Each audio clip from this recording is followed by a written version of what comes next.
లైఫ్లో మనం కొంతమందిని ఇష్టపడతాం.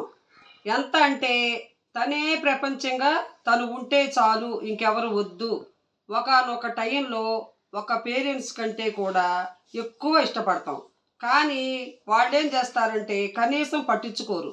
ఎంత ఇష్టపడ్డా కానీ చూద్దాంలే అన్న టైపులో పెట్టేస్తారు. మన ముఖం కూడా చూడరు. ఆ రకంగా ఉంటారు. వాళ్ళతో ఉండాలా? వాళ్ళని వదిలేసి వేరే వాళ్ళని చూసుకోవాలా? ఎందుకంటే ఈ సమస్య ఒకళ్ళది కాదు. చాలామంది అనుభవిస్తున్నారు. ఈ వీడియో చూసే వాళ్ళకి వందలాది మందికి ఇది బ్రెయిన్‌లో ఉంటుంది. నేను ఇష్టపడుతున్నాను. నన్ను మాత్రం పట్టించుకోవటం లేదు అనేవాళ్ళు చాలామంది ఉన్నారు. నాకు తెలిసిన బాయ్స్ ఒక్కసారి ఒక అమ్మాయిని ఇష్టపడితే ఎందుకంటే మన లైఫ్‌లో చాలామందిని ఇష్టపడతాం. కానీ కొందరు వాళ్ళ పేరు చెబితేనే మైమర్చిపోతారు. ఈ ఫీలింగు ఒకసారి ఒకరి మీద వచ్చిందంటే ఆ తరువాత మనం ఫ్రెండ్స్, లవర్ కాదు అంటే కుదరదు. ఫ్రెండ్స్ కాదు, లవర్ కాదు అంటే. ఒక్కసారి వచ్చిందంటే పోదు. ఇలా ఉన్నప్పుడు వాళ్ళు కూడా మనల్ని ఇష్టపడాలి అని లేదు. మనకిష్టం ఉండా వాళ్ళు ఇష్టపడాలనేమీ లేదు. ఒకటి మనకు వాళ్ళ మీద ఎంత పిచ్చి ఉందో వాళ్లకు మన మీద ఉండాలని లేదు. 2 వాళ్లకు మన మీద ఎంత పిచ్చి ఉందో మనకు వాళ్ళ మీద అంత పిచ్చి ఉండాలని లేదు.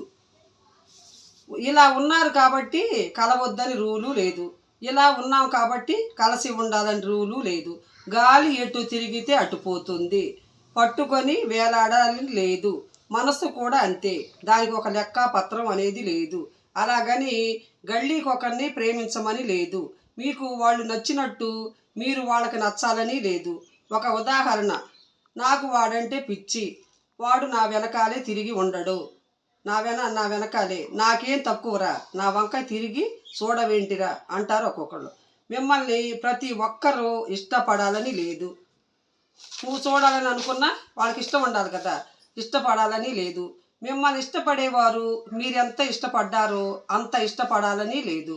వాడు లైఫ్ లాంగ్ ఇష్టపడడు. ఇది తెలిసినా కూడా పెళ్లి చేసుకుంటే చేసుకో, కానీ పెళ్లి చేసుకున్నాక అప్పుడు ఇష్టపడతాడని మాత్రం అనుకోకు. మొదట్లోనే ఇష్టపడని వాడు తర్వాత ఇష్టపడతాడని అనుకోవద్దు.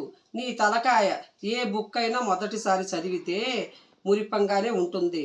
రెండోసారి, మూడోసారి, నాలుగోసారి ఫస్ట్ చదివిన ఫీలింగ్ ఉండదు. ఏ బుక్ చదివినా భార్యాభర్తలు కూడా అంతే.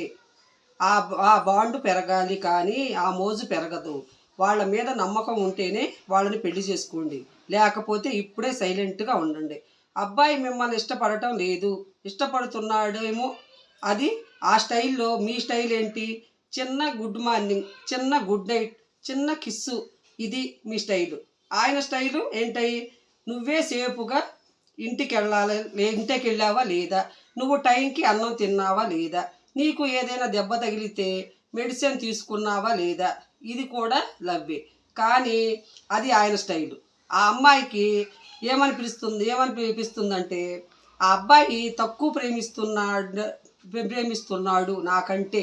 ఇలాంటి అపోహ ఉండే ఛాన్స్ ఉంది అమ్మాయికి. ఒక్కసారి చెక్ చేసుకోండి. ఆ అబ్బాయి మీ అంతగా మిమ్మల్ని ఇష్టపడుతున్నాడు, అది మీకు అర్థం కాలేదు.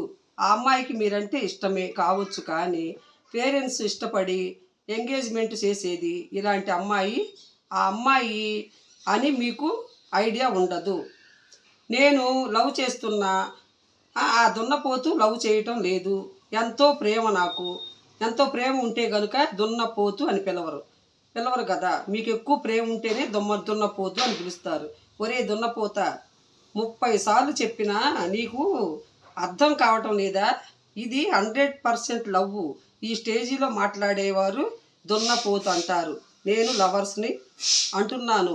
వదిలేసే ముందు ఈ పాయింట్లన్నీ చెక్ చేసుకోండి. నేను చెప్పినవన్నీ నిజంగా ప్రేమిస్తున్నాడా లేదా అనేది చెక్ చేసుకోండి. అంటే తను లైఫ్ వేరే కావచ్చు, తను చెప్పడానికి సిగ్గుపడవచ్చు.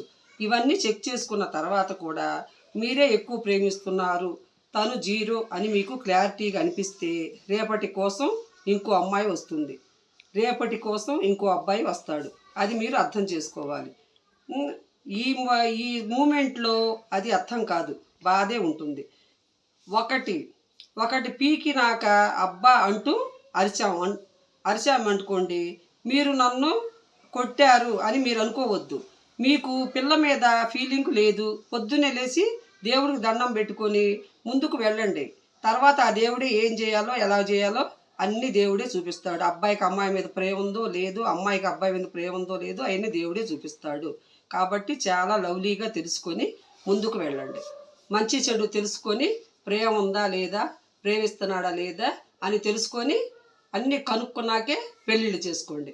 అంతేగాని తొందరపడి ప్రేమిస్తున్నట్టుగా ఉంటే అనుమానంగా ఉండా, డౌట్గా ఉండా, నిజమే అనుకొని ముందుకెళ్ళిపోయి పెళ్ళిళ్ళు చేసుకోబాకండి.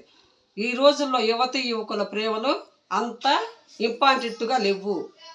అవి ఒక రకమైనవి, అవి నిజంగా ప్రేమలని కూడా మనం అనకూడదు వాటిని. కాబట్టి సైలెంట్గా ఉండి వాళ్ళ మనస్తత్వాలు తెలుసుకొని అప్పుడు పెళ్లి దాకా వెళ్ళండి. తొందరపడి పెళ్లి దాకా వెళ్ళొద్దు. ప్రేమలో మునిగిపోవద్దు. జీవితాలు నాశనం చేసుకోవద్దు. బాయ్.